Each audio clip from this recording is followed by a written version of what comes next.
Does the human soul really exist? To answer this question that has haunted humanity for centuries, a team of scientists built a special laboratory in Antarctica. The lab was completely sealed off from all radiation and heat exchange. To ensure perfect accuracy, they constructed a unique metal coffin, capable of detecting even the slightest change in weight. Once sealed, no physical substance could escape from within. The goal was simple: measure a person's weight before and after death. If the body became lighter after death, it would prove that the soul truly exists. A dying priest volunteered to be the test subject. He wanted to dedicate his final moments to science and to faith. The scientists placed him inside the isolation chamber, recording all his vital signs before beginning the experiment. Then they sealed the chamber and started the test. Soon, the priest's vitals began to drop. His breathing slowed, his heart weakened, and life was slipping away. The researchers switched on the mass spectrometer, recording his exact body weight moments before death. Minutes later, the priest flatlined. Everyone stared at the monitors, waiting for data. Then it happened. The numbers changed. His body weight dropped by exactly 24 grams. The experiment had succeeded. For the first time, science had proof that the soul might be real. But before anyone could celebrate, the lab's power grid suddenly malfunctioned.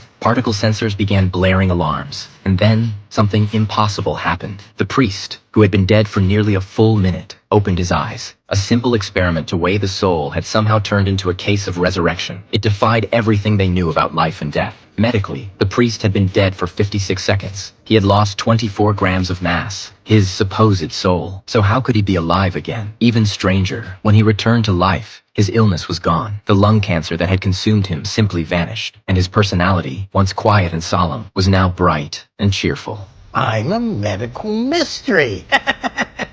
When he returned to the church, two investigators, Jack and Jenny, visited him. They wanted to know what he had experienced during those 56 seconds. The priest didn't hesitate to answer. He said he had found himself in a strange, unfamiliar room. Everyone there was smiling at him. They all had unnaturally long arms, and they kept reaching out toward him, beckoning him closer. He started walking toward them, but with each step, the distance seemed to stretch, like the room itself was expanding endlessly. Then he felt a tap on his shoulder. When he turned around, he saw his best friend smiling at him. And right after that, he woke up. The story left everyone speechless. Even the most experienced scientists couldn't explain it. Further medical reports confirmed that his lung cancer cells had completely disappeared, and the tumors in his lymph nodes were rapidly shrinking. It was, by all logic, a miracle. But if he had truly come back without a soul, then what exactly had returned? And where had the missing 24 grams gone? To find out, they decided to repeat the experiment. This time, their subject was a dying nun from a hospice near the church. Once everything was ready, the second test began. As her heartbeat slowed and finally stopped, the lab once again detected strange particle fluctuations. But this time, something even more baffling occurred. Instead of losing weight, the nun's body became heavier by 36 grams. And unlike the priest, she never came back to life.